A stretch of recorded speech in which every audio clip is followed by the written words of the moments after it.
Nós chamamos a ordem Assembleia Geral da Igreja Presbiteriana Independente do Brasil, 8ª Assembleia Geral.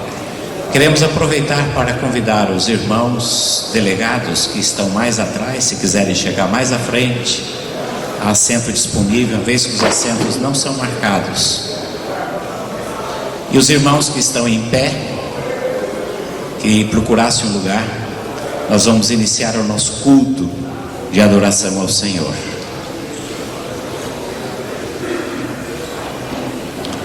Queremos saudar os irmãos e as irmãs, representantes dos presbitérios nesta Assembleia, com a graça e a paz do nosso Senhor e Salvador Jesus Cristo. É a nossa oração, e tem sido a nossa oração. Muitos irmãos e irmãs de diferentes igrejas e locais estão orando por esta Assembleia. Temos pedido individualmente a vários irmãos, colegas pastores, para que estivessem orando, intercedendo. É uma reunião de natureza institucional. Vamos tratar dos negócios da vida da igreja, mas também os assuntos institucionais, os negócios, a administração da igreja. É também um assunto extremamente espiritual. Vemos isto na narrativa do Evangelho do evangelista São Lucas em Atos, no capítulo 15, quando o concílio se reúne para tratar dos negócios da vida da igreja. E a conclusão daquela reunião é: pareceu bem a nós e ao Espírito Santo. O Espírito Santo não era um estranho, não era um ilustre ausente naquela reunião. Esteve presente do início ao fim. Eu recebi um e-mail hoje, um pastor brincou comigo que ele disse, citando uma frase supostamente atribuída a Finney, um evangelista norte-americano, diz: quando as Assembleias Gerais se reúnem, há festa no inferno. Eu não sei se ele chegou realmente a dizer isso.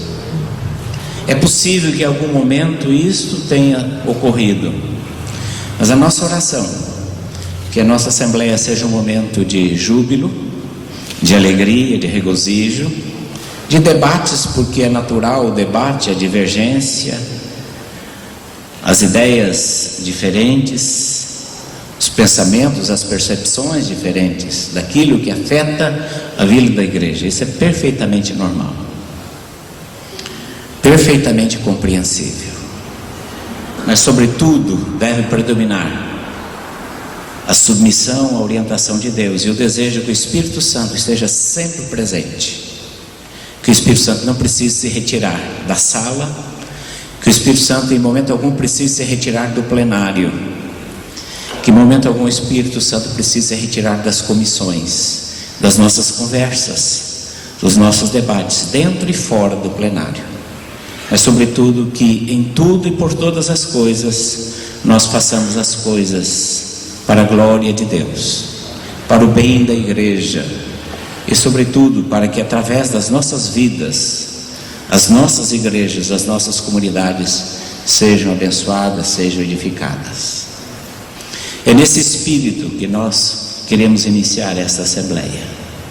É nesse espírito que nós convocamos e desafiamos todos os irmãos e as irmãs a estarem orando, intercedendo, para que Deus nos conduza com sabedoria. Deus nos dê discernimento como igreja, como corpo de Cristo aqui na terra. Que assim o Espírito Santo esteja nos conduzindo e nos abençoando. O reverendo Denis é o pastor que nos acolhe, que nos recebe, a igreja de Assis, celebrando o seu centenário.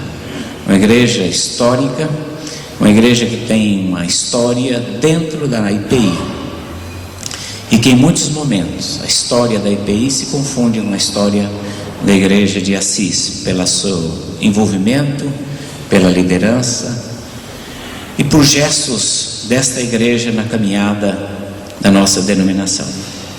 E aqui nós estamos para juntos também celebrarmos com esta igreja que nos acolhe, este momento de festa, de centenário, de celebração. Teremos no sábado nosso culto especial de celebração, quando igrejas do presbitério da região estarão aqui presentes e outras autoridades estarão aqui presentes juntamente conosco. Mas nós queremos nesse momento passar a palavra ao reverendo Denis, que é o nosso anfitrião, para dirigir a sua palavra a esta assembleia.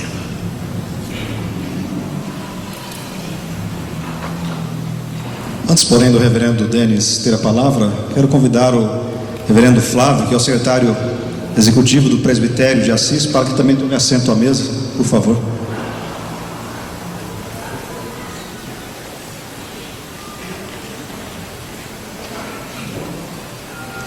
Quero saudar a todos na graça e na paz do nosso Senhor e Salvador Jesus Cristo. É uma alegria sem tamanho. Não dá para a gente mensurar a satisfação que temos em receber a Assembleia Geral da Igreja, especificamente os irmãos que representam a nossa igreja, aqui, neste lugar também que a nossa igreja se reúne. E quero, em nome da primeira igreja de Assis, também do presbitério de Assis e do Sino do Oeste Paulista, receber todos e dizer que vocês são todos bem-vindos. Estamos aí durante o evento também à disposição para qualquer necessidade que precise ser suprida, também pode falar conosco. E o nosso desejo é que essa reunião seja uma reunião abençoada, marcante, não só para a nossa igreja local, mas para IPI do Brasil, né? Que Deus abençoe a todos, em nome de Jesus.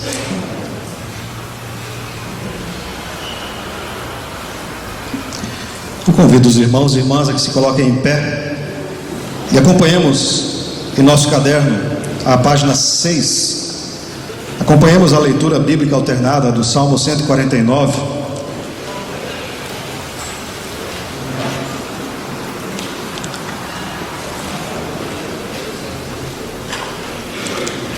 Que nos diz assim: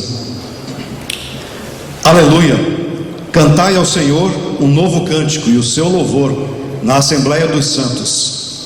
Regozije-se Israel no seu Criador, exultem no seu Rei os filhos de Sião.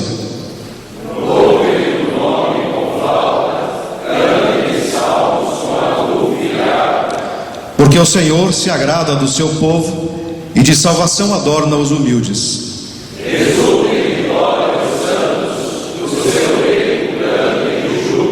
Nos seus lábios estejam os altos louvores de Deus, nas suas mãos, espada de dois gumes. Para exercer vingança entre as nações e castigo sobre os povos. Para meter os reis em cadeias e os seus nobres em grilhões de ferro.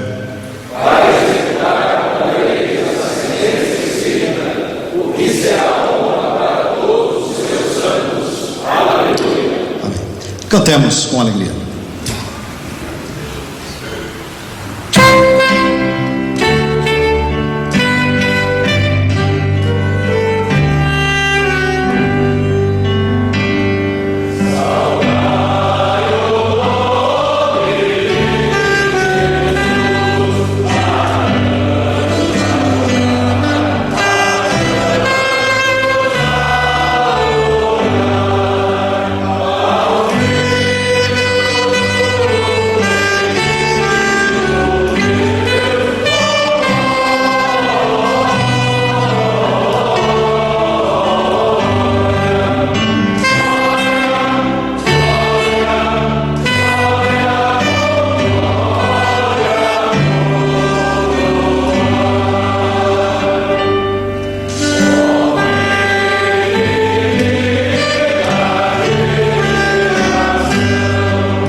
Louvado seja o teu nome, Senhor, porque estamos reunidos aqui neste lugar para glorificar-te, para bendizer-te, para exaltar o teu nome. Rogamos, Senhor, que tu aceites todos os atos do nosso culto como extensão da nossa vida, como expressão de homens e mulheres que te adoram.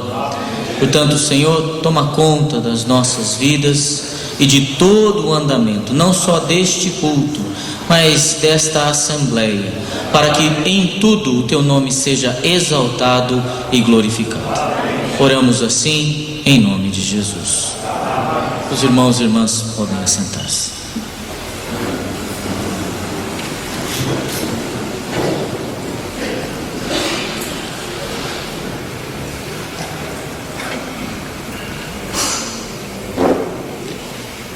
A IPI do Brasil, reunida em Assembleia Geral, confessa a Deus os seus pecados. Salmo 32, versículos 1 ao versículo 5, diz assim a palavra do Senhor: Bem-aventurado aquele cuja iniquidade é perdoada, cujo pecado é coberto. Bem-aventurado o homem a quem o Senhor não atribui iniquidade, em cujo espírito não há dolo. Enquanto calei os meus pecados, envelheceram os meus ossos pelos meus constantes gemidos todo o dia, porque a tua mão pesava dia e noite sobre mim, e o meu vigor se tornou em sequidão de estio. Confessei-te o meu pecado, e a minha iniquidade não mais ocultei. Disse: confessarei ao Senhor as minhas transgressões, e tu perdoaste a iniquidade do meu pecado. Louvemos ao Senhor com o cântico que está aí na nossa liturgia, e após cantarmos, teremos alguns momentos de silêncio e de oração, confessando os nossos pecados.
Pai Santo, justo e misericordioso, como tua igreja nos colocamos diante do teu altar, neste culto que somente ao Senhor é devido, e assim fazemos, ó Pai, reconhecendo a nossa condição. Somos pecadores e clamamos: Pai, tem misericórdia de nós. porque, Pai, nós, como tua igreja, falamos muito do amor, mas nem sempre temos vivido esse amor. Falamos muito em justiça, mas nem sempre a nossa prática tem sido de justiça. Falamos e pregamos, ó Pai, do perdão, mas nem sempre perdoamos. Falamos, ó Pai, de comunhão, de unidade da tua igreja, mas nem sempre estamos dispostos a abrir mão, ó Pai, dos nossos pontos de vista, das nossas ideologias, para que essa comunhão aconteça. Falamos, ó Pai, de evangelização, mas nem sempre, ó Pai, nós vivemos isso. Quantas vezes, quantas oportunidades deixamos passar como igreja do Senhor Jesus. Por isso, Pai, tem misericórdia de nós e nos perdoa, Senhor. Nós cremos que na cruz do Calvário Cristo Jesus levou todos os nossos pecados, todas as nossas iniquidades, e por isso que nós temos, ó Pai, agora essa certeza, quando confessamos os nossos pecados, temos a certeza do teu perdão, da tua graça e da tua misericórdia sobre nós. Fica conosco. Nós oramos em nome de Jesus, o nosso Senhor e o nosso Salvador. Amém, Senhor. Ouçamos as boas novas. Quem está na posição de condenar? Somente Cristo. E Cristo morreu por nós, Cristo reina no poder por nós, Cristo intercede por nós. Assim, se alguém está em Cristo, é uma nova criatura. Passou o que era velho e apareceu o que é novo. Saibamos todos, pelo nome de Jesus Cristo, estamos perdoados. Coloquemos-nos em pé e louvemos ao Senhor.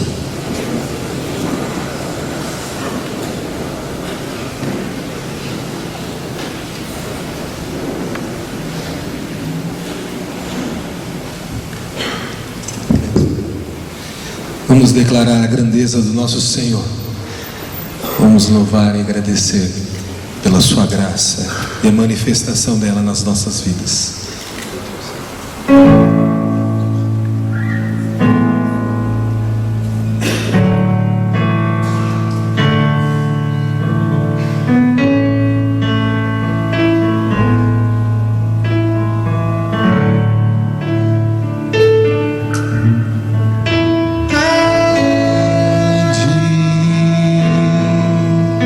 É o Senhor,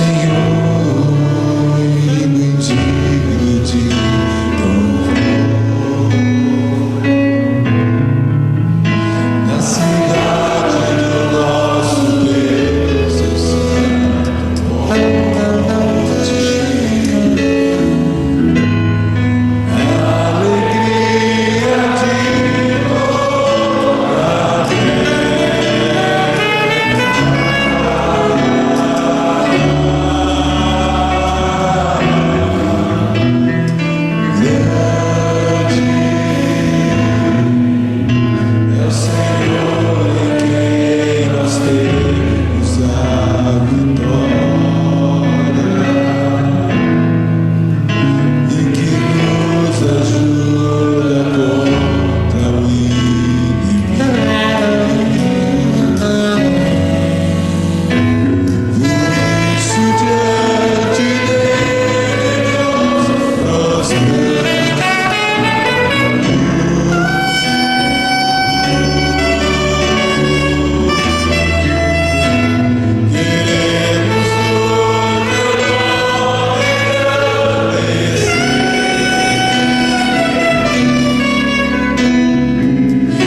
Senhor.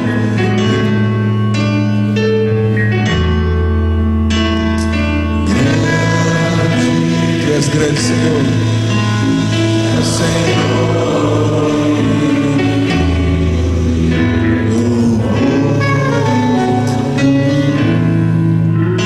Na cidade do nosso Deus, é santo monte.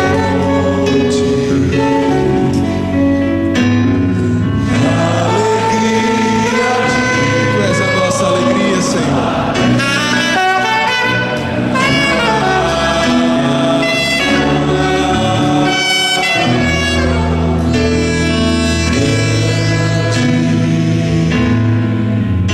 É o Senhor em quem nós temos a vitória e que nos ajuda contra o inimigo. Por isso diante dele nos prostramos.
Um alvo, só alguém que é digno de receber toda a honra, toda a glória. Nós estamos reunidos em torno de um Senhor que é único, digno de receber todo o nosso louvor. Vamos declarar isso.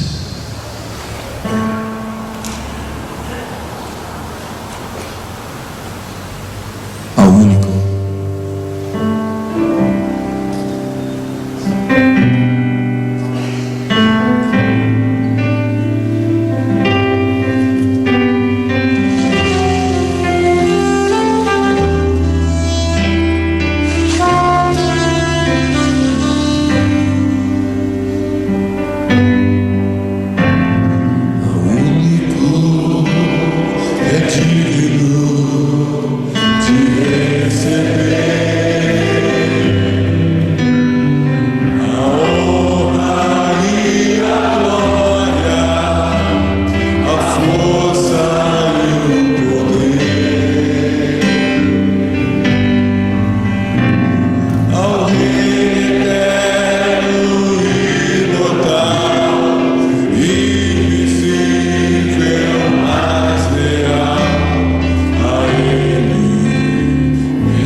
A EPI do Brasil, reunida em Assembleia Geral, ouve a palavra de Deus. Oração por iluminação. Ó Deus, te agradecemos por esses momentos, no início desta Assembleia. E eu sei que o Senhor recebeu a adoração e o louvor. E agora nós nos curvamos no teu altar, diante da tua palavra. O ser humano nada é, mas este nada, nas tuas mãos, ó Deus, pode muitas coisas. Por isso, usa o teu filho, pastor Aguinaldo, para nos trazer o recado do céu. E o nosso coração não esteja tão distante da nossa mente, para que a tua palavra possa penetrar na nossa mente e descer até o nosso coração com facilidade, Pai. Seja engrandecido o teu nome. Em nome de Jesus nós oramos. Amém.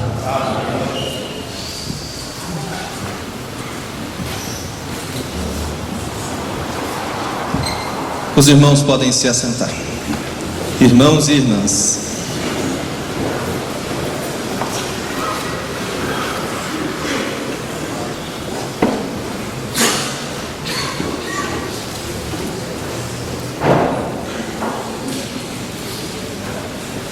eu quero cumprimentar os colegas e irmãos da mesa,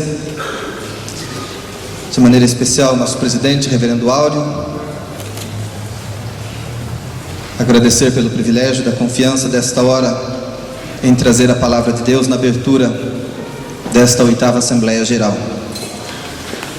Também trazer aqui, deixar o meu abraço ao presbitério, pessoa do reverendo Flávio, ao reverendo Denis, pastor da igreja e presidente do sínodo, do qual também faço parte, Sínodo Oeste Paulista, e dar um abraço a cada um de vocês, conciliares que aqui estão. Eu quero ler 3 textos bíblicos.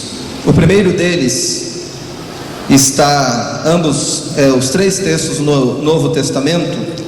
O primeiro deles na carta de Tiago, capítulo 5, Epístola de Tiago, capítulo 5, apenas o versículo 14.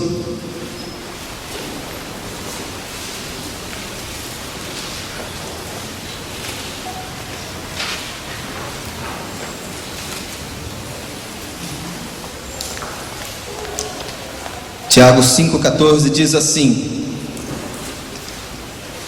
se algum de vocês estiver doente, que chame os presbíteros da igreja, para que façam oração e ponham azeite na cabeça dessa pessoa, em nome do Senhor.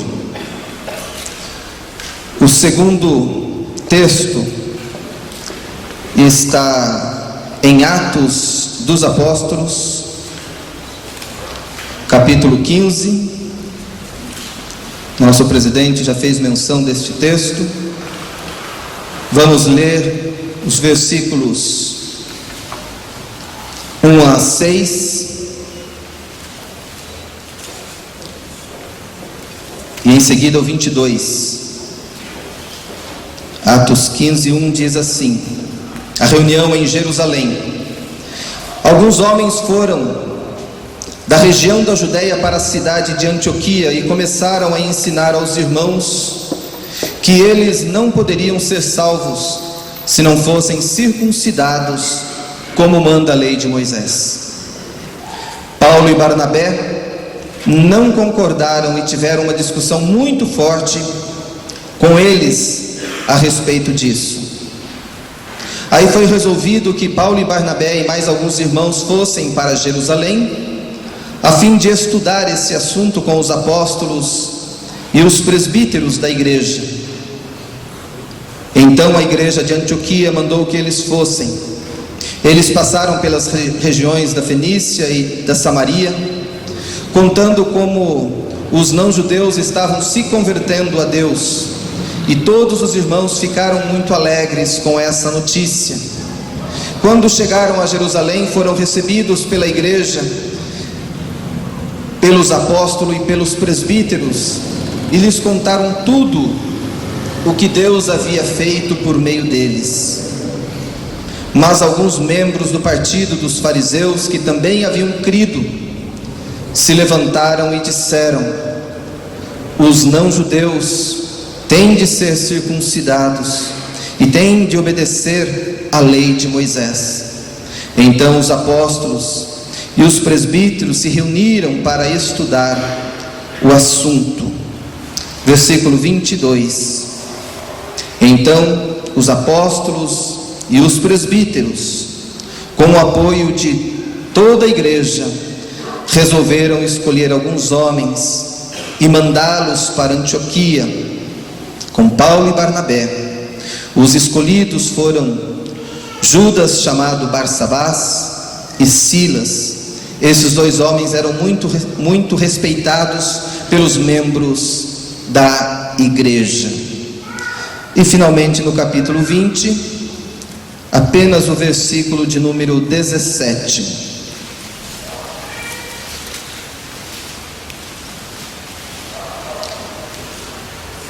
Em Mileto, Paulo mandou chamar os presbíteros da igreja de Éfeso para se encontrarem com ele.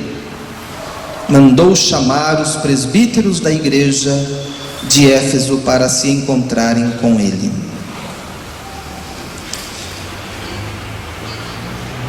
Enquanto eu meditava sobre o que falar neste momento da abertura deste concílio, e meditava nestes textos lidos, à medida que eu fui percebendo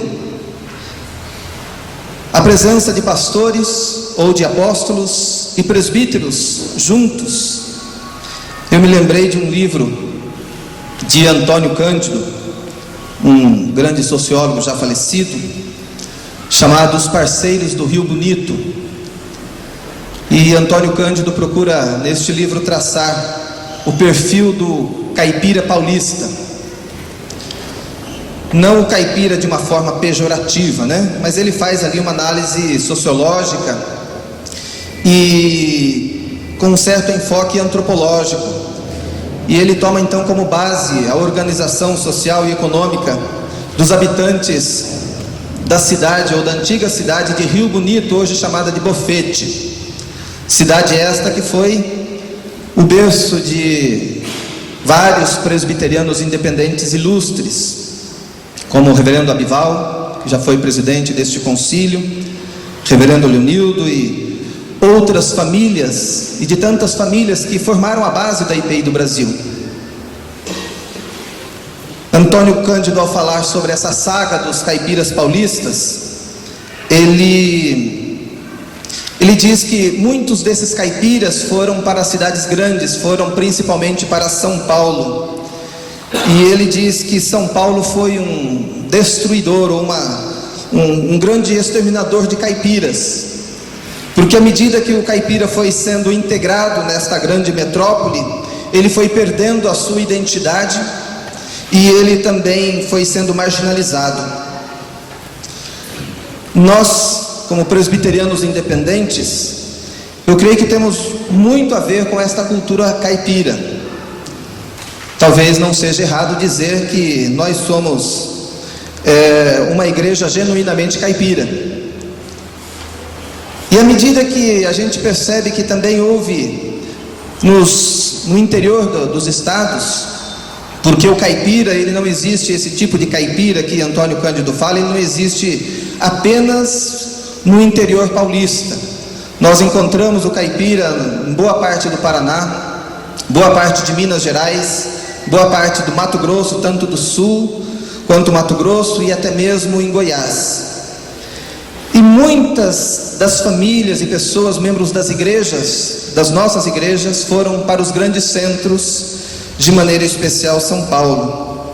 E talvez a gente tenha que fazer um estudo, porque no decorrer dos anos, muitas igrejas também foram sendo enfraquecidas e às vezes terminadas, não conseguiram se adaptar aos grandes centros.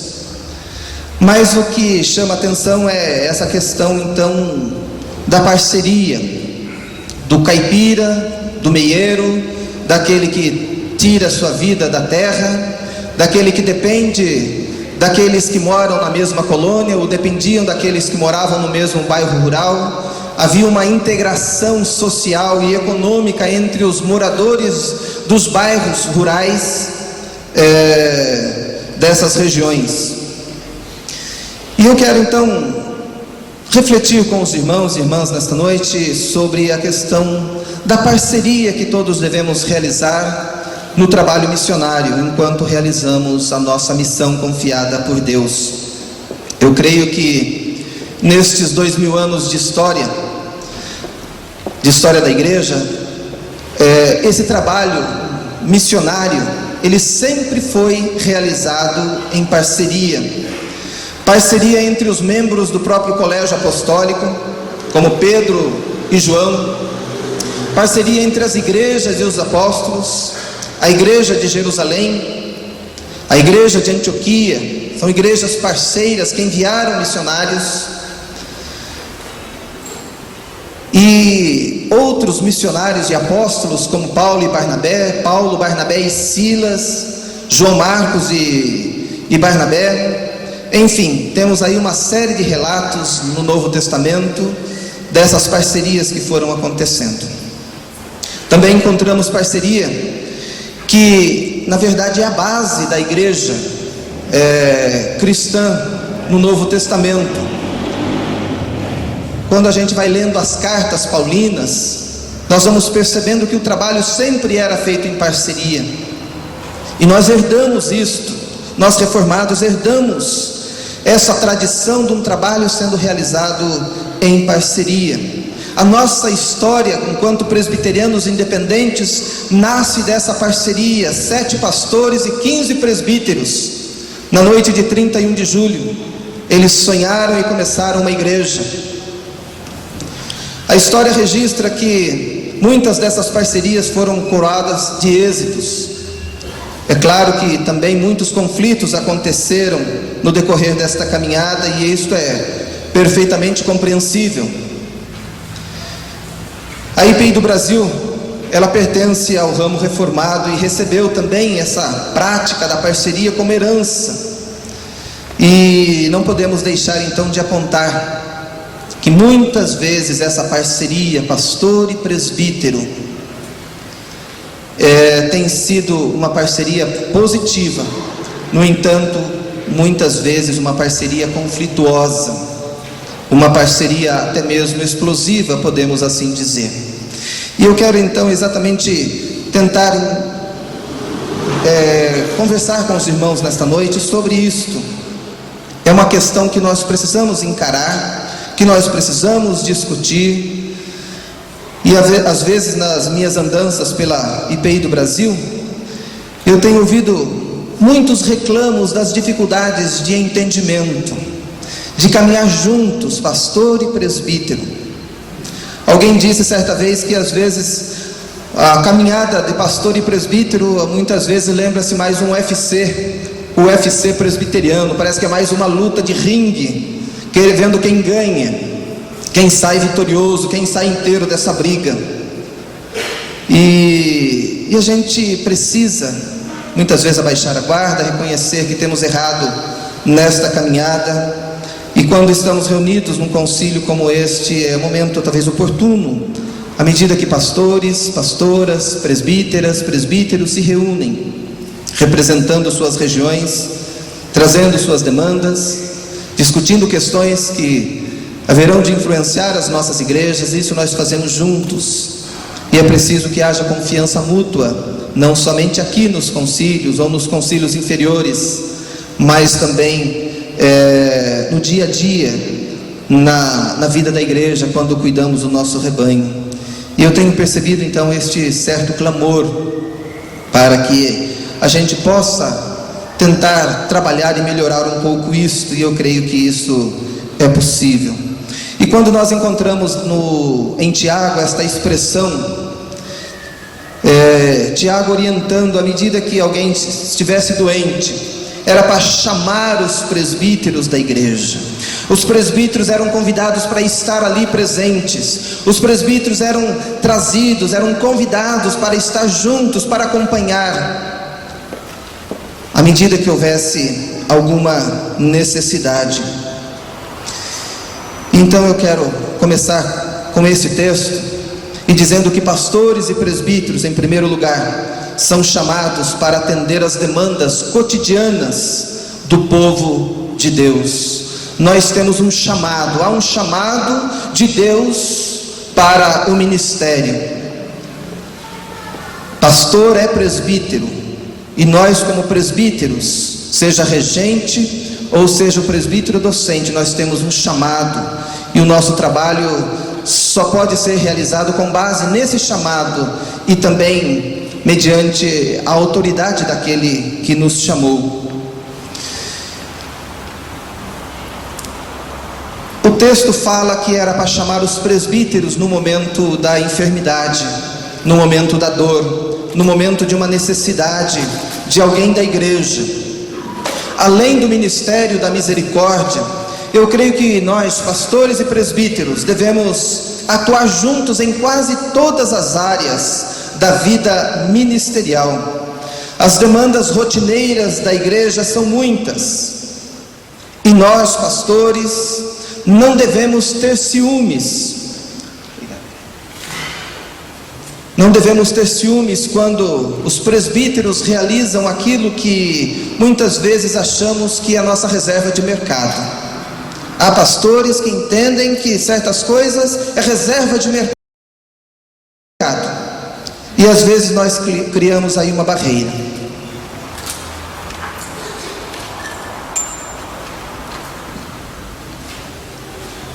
Eu creio que assistir os enfermos, pastorear os idosos, cuidar daqueles que vivem sós nos grandes centros ou mesmo nas pequenas cidades do interior, estar presentes nos dias de angústia de uma família cujo filho está envolvido nas drogas, tudo isso pode ser realizado também pelo presbítero. Os presbíteros devem pastorear e exercer o ministério em parceria, realizando discipulado, evangelismo, liderando células, visitando, instruindo, aconselhando, cumprindo assim a missão que as Escrituras Sagradas lhes conferem, bem como os nossos documentos legais da IPI do Brasil. O pastor deve estimular o presbítero, deve mentorear o presbítero para que ele possa exercer em parceria esse sacerdócio universal de todos os crentes. É preciso que a gente acabe com o personalismo pastoral que muitas vezes existe. A igreja clericalizada demais não é uma igreja muito abençoada. É uma igreja que vai se engessando com o passar do tempo, uma igreja que vai se enfastiando disso, tornando às vezes uma igreja lenta, uma igreja desmotivada, e vamos sufocando vocações. E isso nem sempre por culpa dos pastores. Meu primeiro ministério, minha primeira igreja, quando eu assumi esta igreja, eu fui o primeiro pastor que mudou na cidade, o primeiro pastor residente, e havia um anseio para que um dia aquela igreja pudesse ter o seu próprio pastor morando ali, e eu fui o cara. Quando cheguei lá, todo mundo cruzou o braço. Agora o pastor veio e agora nós podemos descansar um pouco. Era culto de quarta-feira, era culto de quinta, era culto de sábado, era domingo de manhã, domingo à tarde no ponto de pregação, era domingo à noite, tudo era o pastor, ninguém queria fazer mais nada. E eu percebi que comecei a matar a vocação daqueles irmãos à medida que eu ia assumindo tudo que me era colocado sobre os ombros. Então nós precisamos repensar muitas vezes isto. Tiago, quando escreve à igreja e diz para chamar os presbíteros, ele nos dá essa dica de que os presbíteros podem e devem estar em muitos lugares, onde os pastores também podem ir, mas esse trabalho deve ser dividido, essa carga deve ser repartida. Esse Tiago, autor dessa epístola, ele é um dos principais líderes da igreja de Jerusalém. Foi ele quem presidiu o primeiro concílio de Jerusalém, descrito no capítulo 15 de Atos dos Apóstolos. E ele escreve então incentivando o presbiterato, o trabalho, o ministério do presbítero na igreja a quem ele escreve. Tiago dedicou toda a sua vida ao evangelho. Embora no início do ministério de Cristo ele tenha sido cético ao ministério do próprio irmão, do próprio Jesus, ele foi cético ao ministério, ele não cria de fato na divindade de Jesus, nele como Messias. Mas Tiago se converte já no período da ressurreição de Jesus. Capítulo 15 de 1 Coríntios, versículo 7, diz que Jesus aparece a Tiago e ele passa a crer em Jesus. Tiago foi fundamental na vida da igreja primitiva. Um dos historiadores da igreja, chamada Egésipo, identificou o Tiago que nós lemos na carta como Tiago justo, testificando a sua extraordinária piedade, seu zelo e obediência à lei de Deus e a sua singular vocação à oração. Embora eu não tenha encontrado muitos registros, mas me parece que Tiago era presbítero da igreja de Jerusalém. E era um homem íntegro em tudo, um homem justo e um homem de oração, um homem apaixonado pela igreja. Foi dito que os joelhos de Tiago tornaram-se tão calejados por causa da oração que pareciam joelhos de camelo. Joséfo registra que Tiago foi martirizado em 62 depois de Cristo. Eusébio diz que lhe bateram até a morte com uma clava depois de ter sido atirado do parapeito do templo. Egésipo também registra e confirma isto, que ele foi lançado do pináculo do templo. Tiago nos deixa exemplo de trabalho, de dedicação, de amor à igreja, de que os presbíteros devem ser chamados para trabalhar em parceria. É preciso, nas demandas diárias das nossas igrejas, do nosso povo, do nosso rebanho, que pastores e presbíteros estejam juntos. É preciso pastorear, é preciso cuidar do povo e cuidar com amor, fazer com piedade, com devoção, tendo talvez a vida do próprio Tiago como exemplo. A segunda razão pela qual os pastores e presbíteros devem ser chamados para estar juntos está no texto que nós lemos do capítulo 15 dos Atos dos Apóstolos.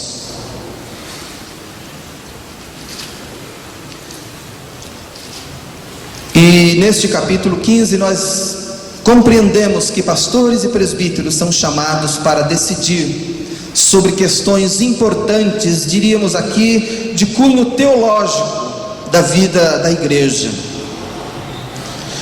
O capítulo 15 registra a controvérsia que acabou existindo a respeito da circuncisão dos gentios e os seus desdobramentos que esta questão trouxe. A questão era a seguinte: deveriam os gentios não judeus convertidos ao cristianismo serem submetidos ou serem obrigados à prática judaica da circuncisão? Esses não judeus convertidos deveriam ser submetidos à circuncisão? Paulo e Barnabé eram contra e pregavam contra esta obrigatoriedade. Para eles, os novos convertidos não deveriam ser obrigados a carregar um fardo que nem eles, os próprios judeus, deram conta e suportavam. Porém, alguns da seita dos fariseus, convertidos também ao cristianismo, entendiam que todos deveriam ser circuncidados. A celeuma estava instalada. A polêmica se formou. Nesta hora, pastores e presbíteros são chamados para estar juntos. Apóstolos e presbíteros se reúnem no então chamado primeiro concílio de Jerusalém. E Tiago é o moderador daquele concílio, o mesmo Tiago que mencionamos anteriormente. Muito debate aconteceu. O capítulo 15 diz que os debates foram acalorados naquela assembleia. Muitas ponderações foram feitas, muitos testemunhos foram dados naquela assembleia, até que em determinado momento Tiago toma a palavra e de uma forma magistral ele propõe o desfecho para aquele caso. E vocês já devem conhecer todo o desfecho, todas as decisões do concílio no capítulo 15. E a decisão é que, de fato, os não-judeus não deveriam ser submetidos ao ritual da circuncisão. E eles então resolvem escrever uma carta, para que esta carta fosse lida nas igrejas, mostrando qual era a decisão do concílio e como aquelas igrejas deveriam agir. Para levar e ler estas cartas foram nomeadas duas pessoas, dois parceiros que foram realizar esse trabalho, Silas e Judas. E eles foram de igreja em igreja lendo esta carta sobre a decisão do concílio de Jerusalém. Eu creio que o teor da questão levantada no capítulo 15 de Jerusalém tem a ver com documentos que temos no nosso calhamaço aqui, que você tem aí, de documentos que estão entrando para discutirmos. Coisas semelhantes àquilo que foi discutido lá, temos discutido aqui nas nossas assembleias.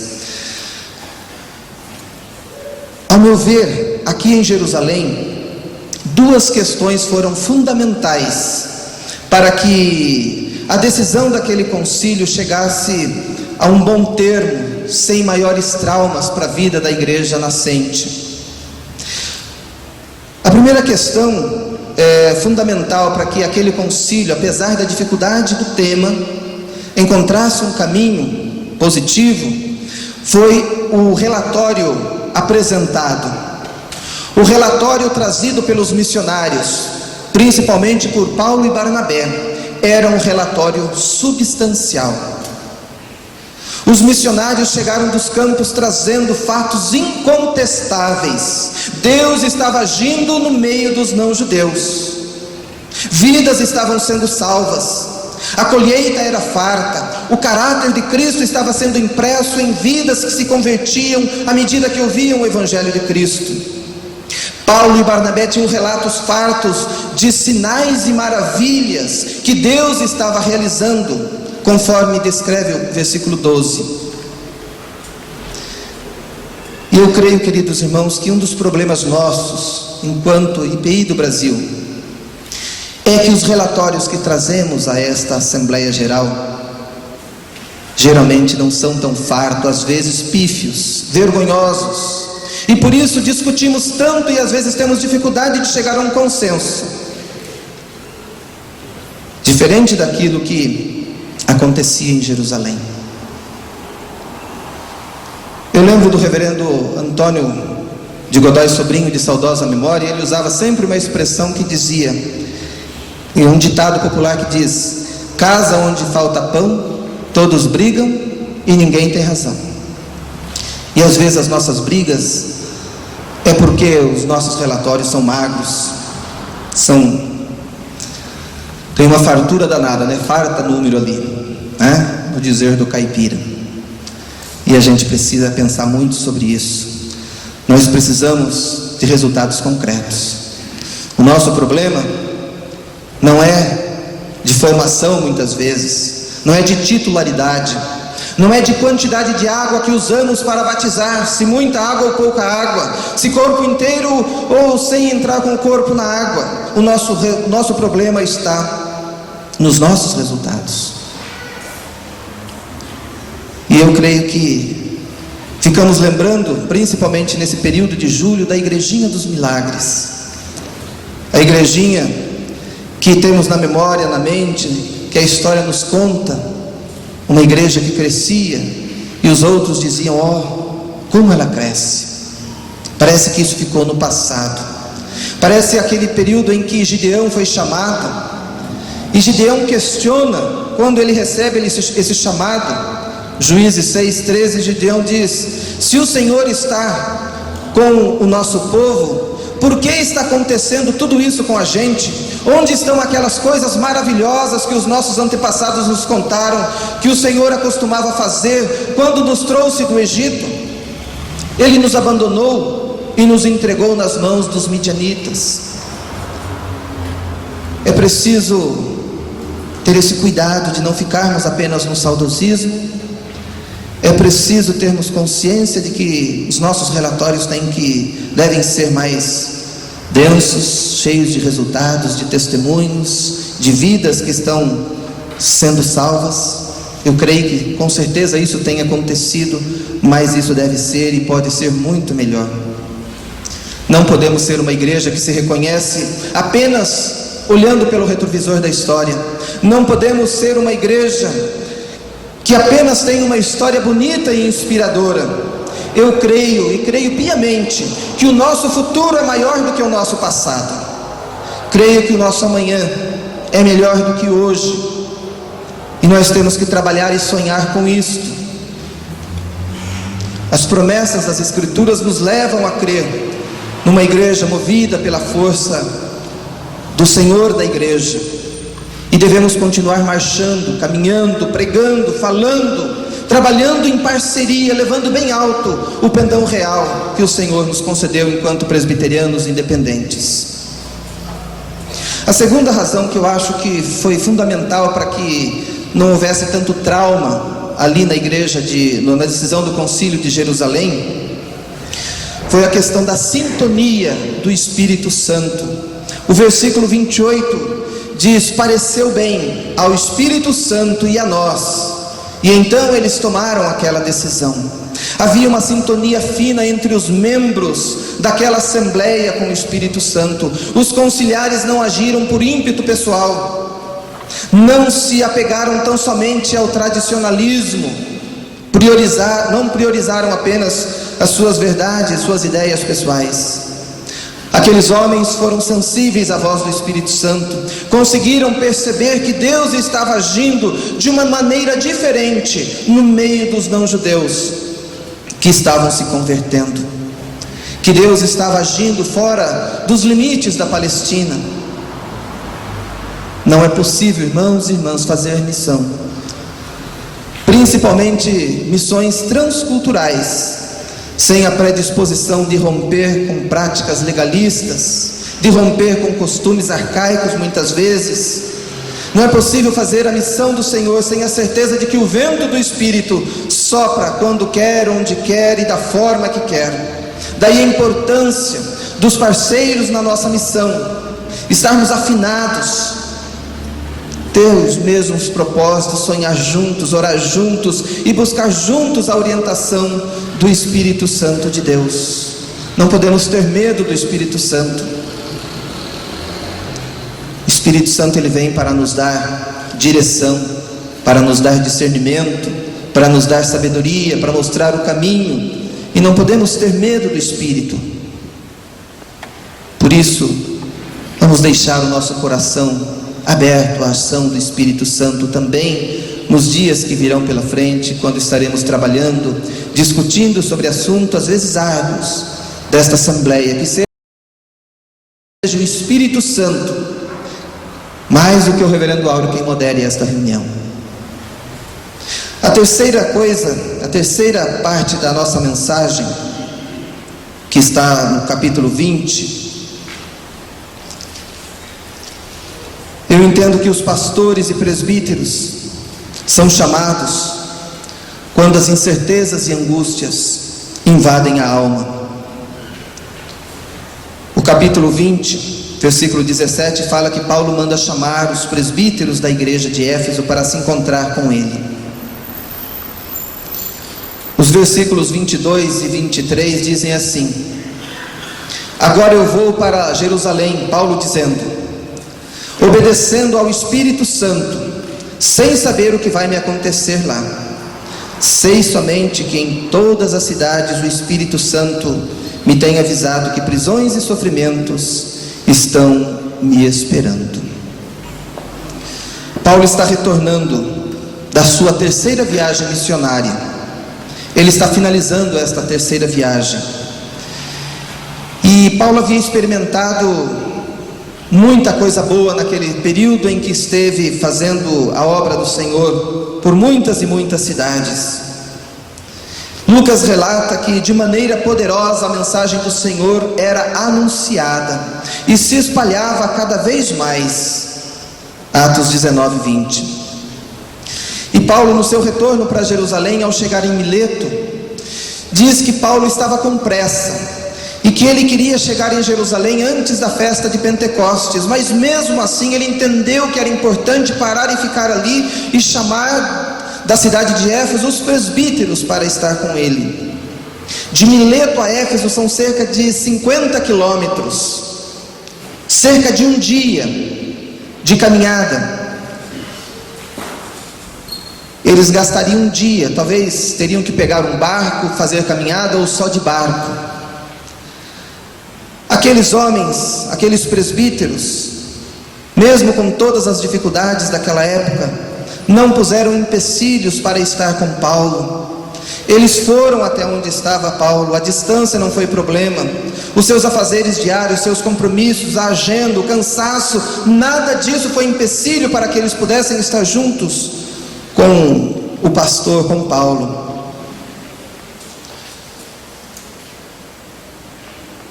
E me parece que, conforme descreve Lucas, valeu o tempo que eles estiveram juntos. Paulo presta a eles relatório de tudo o que havia feito e mostra para eles como Deus estava agindo durante aquela jornada missionária. Paulo pastoreia aqueles presbíteros, anima-os, orienta-os e juntos se ajoelham ali mesmo na praia e oram, orações banhadas em lágrimas. Aqueles homens estavam com seus corações apertados. Paulo havia dito a eles que possivelmente seria aquela última vez que eles haveriam de se encontrar, e eles estavam angustiados. Havia um temor na alma pelo que poderia acontecer com Paulo indo para Jerusalém. Eu tenho visto os colegas pastores que nem sempre priorizam os relacionamentos, como Paulo e os seus presbíteros priorizaram naquela ocasião. Tenho visto a dificuldade de alguns pastores, de alguns colegas, de estarem participando daquilo que às vezes os concílios promovem. Recentemente o nosso concílio promoveu um encontro para os pastores com as suas esposas.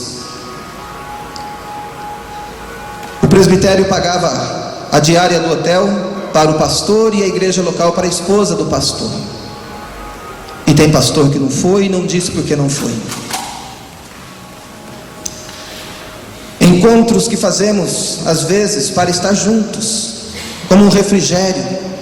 Muitos se recusam a estar juntos, se recusam a ser cuidados, pastoreados. Nós precisamos melhorar isto. Nós precisamos de cuidado também. Muitos colegas apenas comparecem às reuniões administrativas de seus concílios porque é obrigado a comparecer. Nós precisamos investir nesse relacionamento. Nós, como diretoria, andamos sonhando em realizar no nosso próximo encontro de pastores, agora de setembro, um encontro juntos, com uma agenda simultânea entre pastores e presbíteros, no mesmo local, atividades para ambos, em momentos separados e em momentos juntos. Não foi possível, mas isso ainda está no nosso horizonte. É preciso cuidar dessa parceria, porque é uma parceria abençoada, vitoriosa.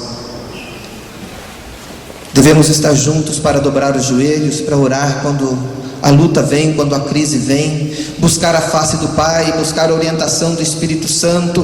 Todos nós precisamos ser fortalecidos, precisamos como líderes ser liderados, ser orientados, ser apacentados também como ovelhas, mas precisamos fazer isso junto.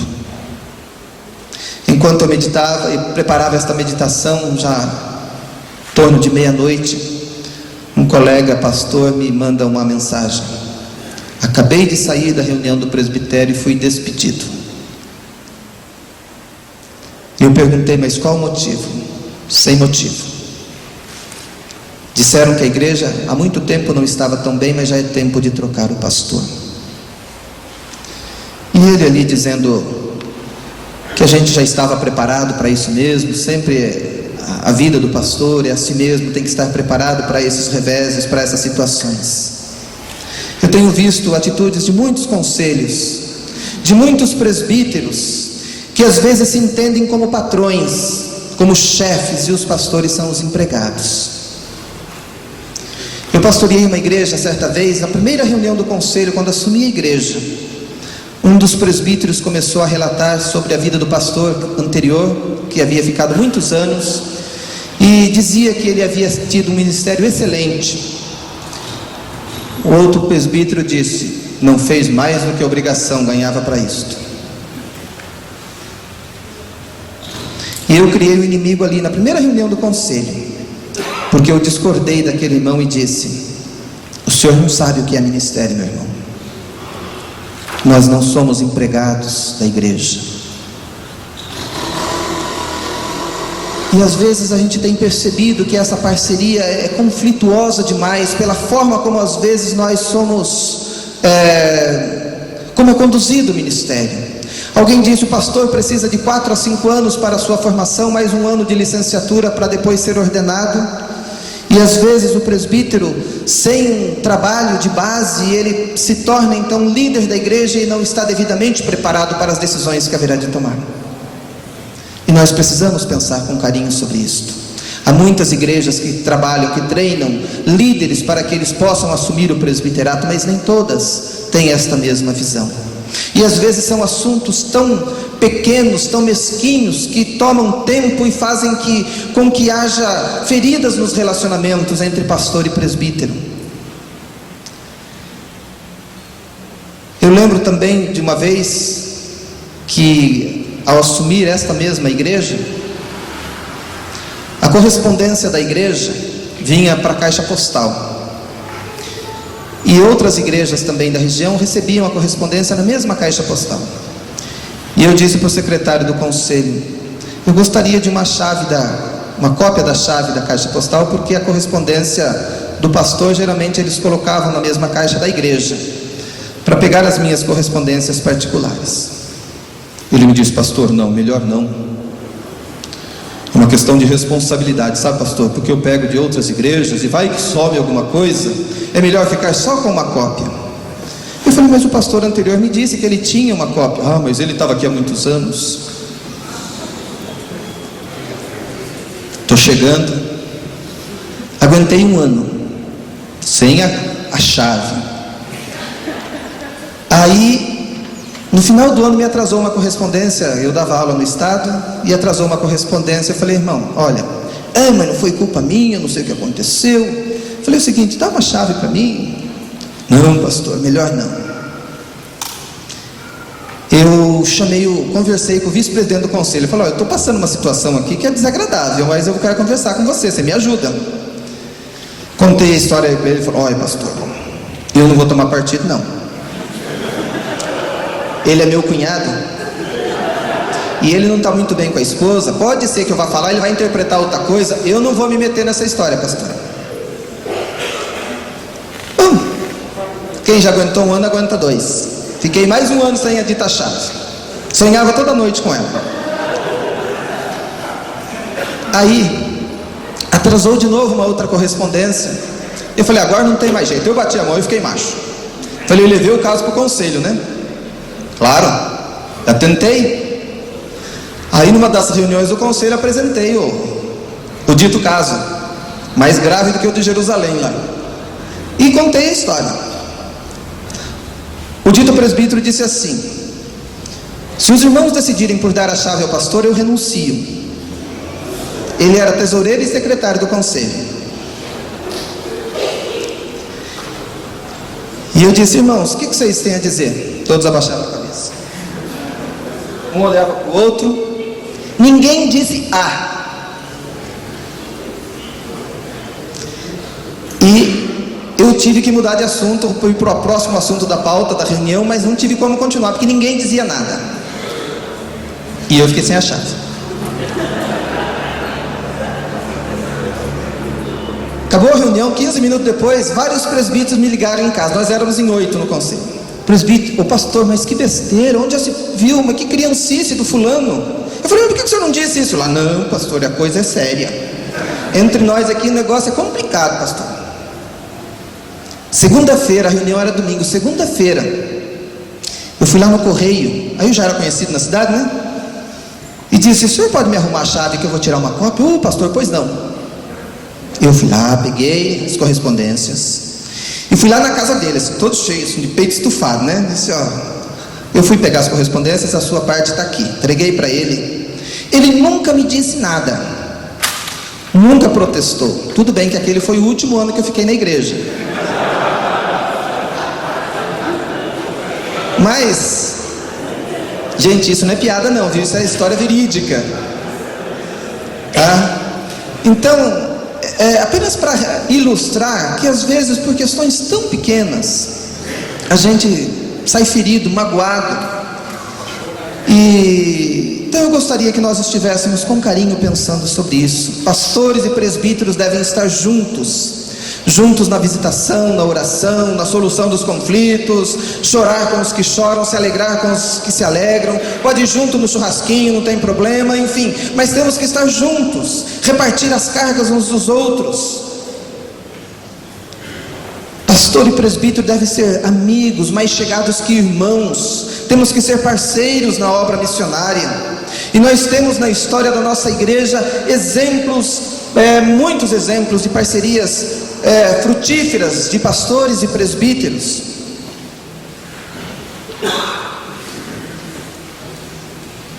No nosso proclame nós tivemos o presbítero Sadi, que o reverendo Áureo sempre cita de exemplo de presbítero que exerce um ministério profícuo na área do discipulado.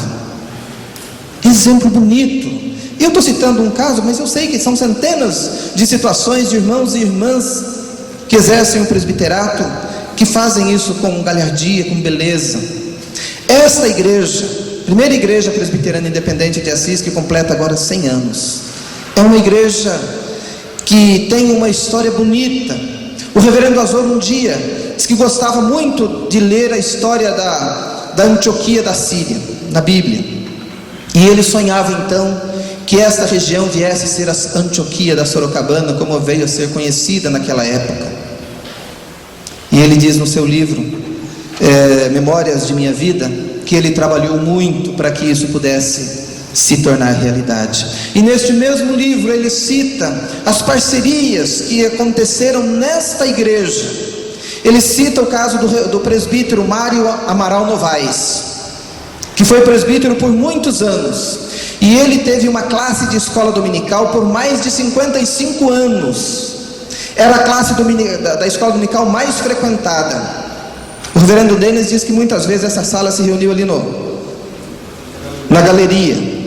Ele estava me contando agora que vinham autoridades da cidade assistir, só vinham para assistir a aula do presbítero. Era um parceiro.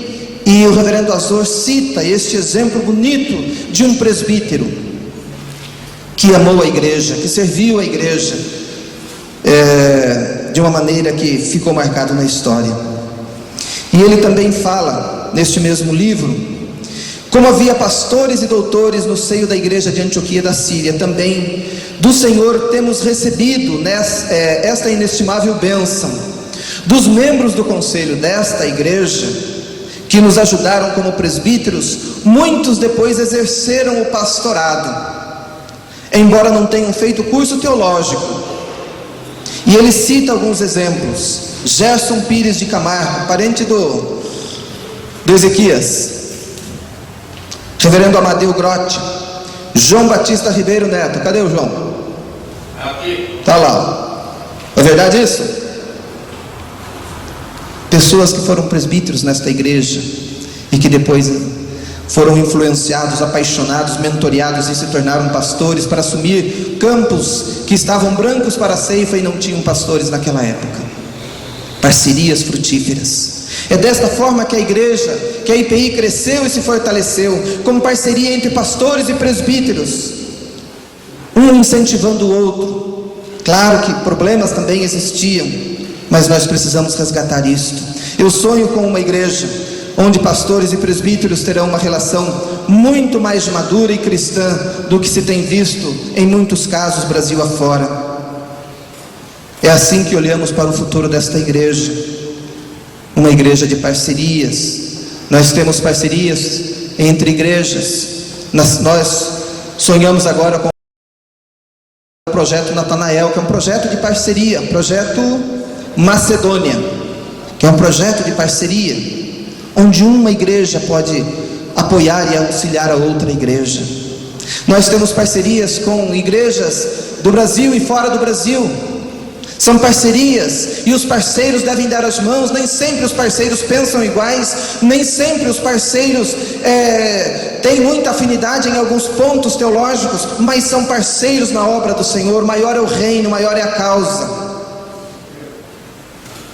E nós precisamos resgatar essas parcerias. Que Deus nos abençoe, enquanto Assembleia Geral, enquanto IPI do Brasil, para que nós possamos estar de forma humilde, deixando o Espírito Santo nos orientar, para que a gente possa conduzir esta igreja com sabedoria, com prudência, com discernimento, de mãos dadas, em parceria, e dando exemplo para os nossos liderados de maturidade, de como se dirige um conselho, de como se conduz uma igreja, de como se pastoreia um rebanho. Que tenhamos sensibilidade nessa reunião de ouvir a voz do Espírito Santo nesses dias que estaremos juntos aqui. Eu quero que você feche os seus olhos. Pai querido, que a tua graça, que é melhor do que a vida, esteja presente neste momento, quando abrimos esta assembleia.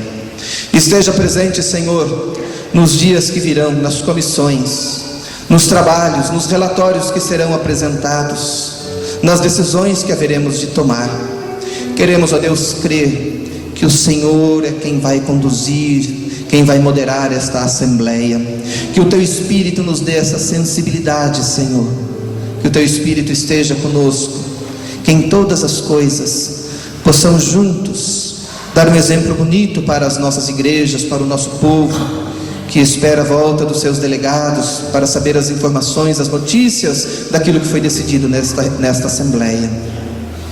Está, ó Deus, com cada um daqueles que estarão trabalhando, com as equipes de apoio da igreja que nos recebe. Colocamos tudo nas tuas mãos, pedindo a tua graça neste momento. No nome de Jesus Cristo oramos. Amém, Senhor. Amém.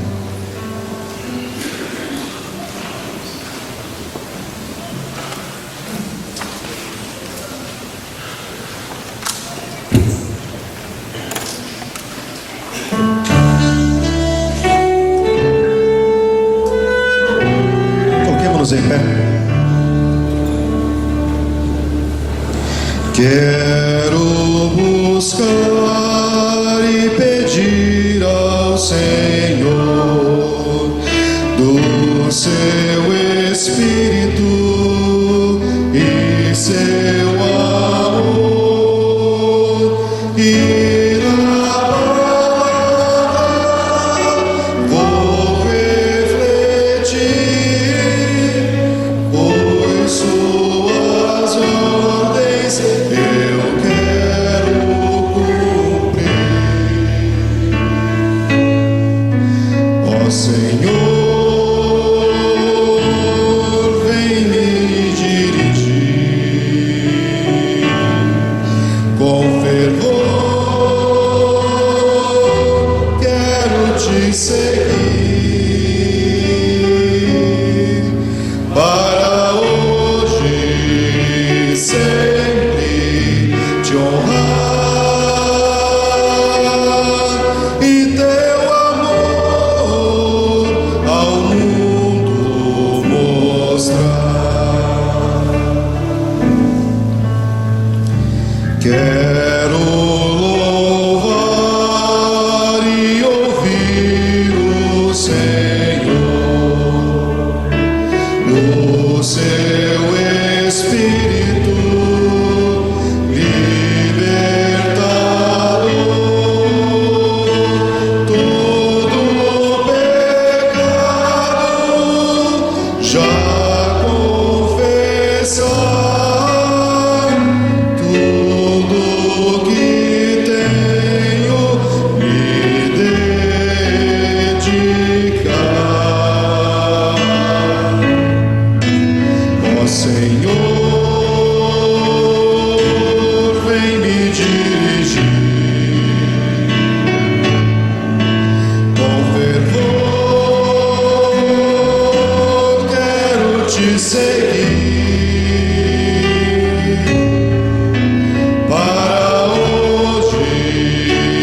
vou investir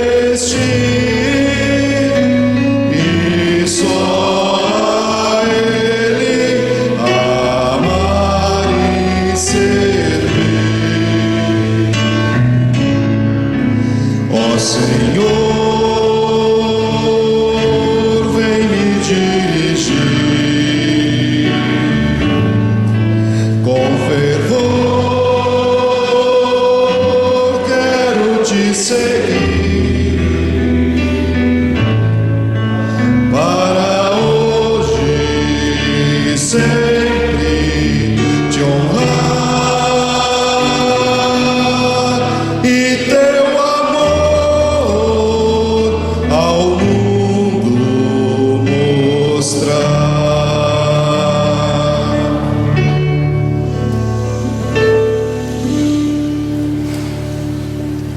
Os irmãos e as irmãs podem se assentar por um momento. Antes de nós orarmos e nos pedirmos uma bênção, eu peço licença ao plenário para apresentar uma pessoa que na nossa caminhada, na nossa história, tem um significado em um lugar muito especial. É o reverendo Jobel Cândido Venceslau. O reverendo Jobel hoje é membro da Igreja Presbiteriana Renovada, mas de origem da Igreja Presbiteriana Independente, juntamente com a sua família, uma família que serviu, abençoou e tem abençoado a Igreja Presbiteriana Independente em muitos aspectos, e a mim de modo muito especial. Eu nasci num lar evangélico, nasci num lar presbiteriano independente, mas meu pai, quando adolescente, ficando órfão, foi trabalhar na fazenda do presbítero José Cândido Venceslau, em Santo Antônio da Platina, na fazenda Pedra Branca. E ali, trabalhando naquela fazenda, ele ouviu o evangelho, porque aquela família tinha o santo hábito de não sair de manhã para os trabalhos na lavoura, na roça, sem antes toda a família fazer junto o culto doméstico. E ninguém ia para a cama todas as noites sem antes a família reunida orasse, lesse a palavra e cantasse alguns hinos. E meu pai, convivendo nesse ambiente como adolescente, foi tocado pelo evangelho, e ali ele aceitou a Cristo. E eu tenho uma dívida de gratidão com essa família.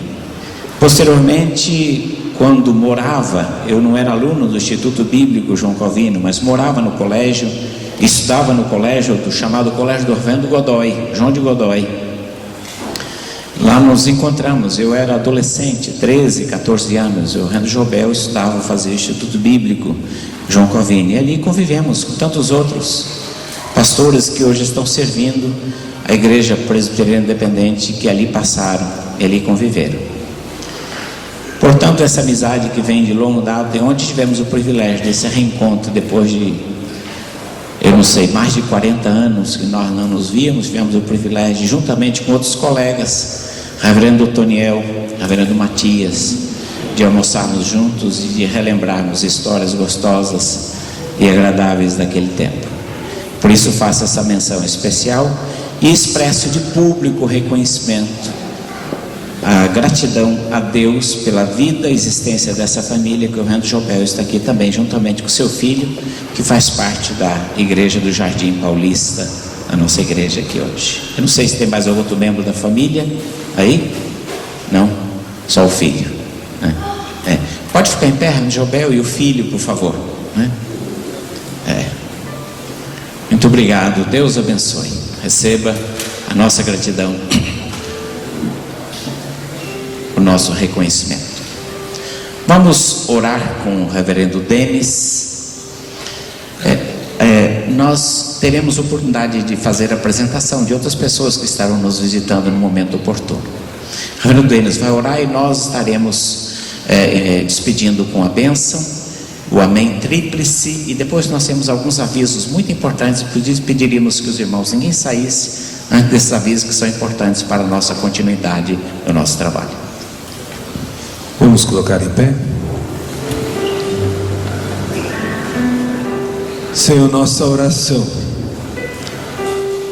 é que possamos experimentar muito além do que nós cantamos, possamos realmente ver o Senhor nos dirigindo durante esses dias de reunião. Que possamos honrar-te e ver essa assembleia realmente formando profundas parcerias por amor ao teu reino, por amor à tua obra, por amor, ó Pai, ao teu evangelho, Senhor. Pai, esteja presente em cada coração aqui. Aqueles que foram chamados por ti, vocacionados por ti para estarem servindo o teu reino, representando o teu povo, Senhor. Que sejamos dia após dia, a cada decisão, a cada reunião, visitados pelo teu Espírito Santo, aquele que nos dirige em tudo que é a tua vontade. Nos abençoe. Abençoe o presidente, a mesa diretora, cada comissão, Senhor, todas as atividades, que tudo ocorra em paz, em amor, em obediência a ti.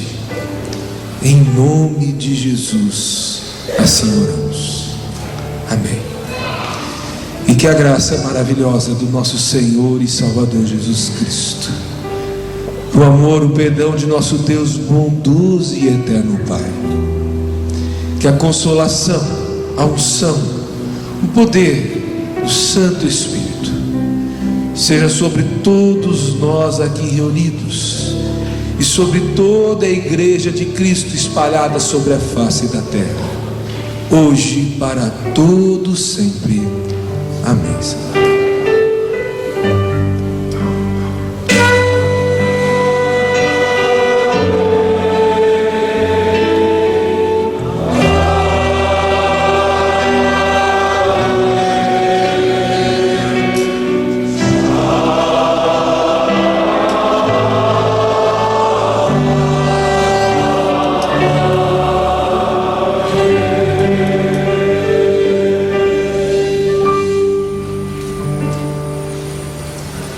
Assentemo-nos.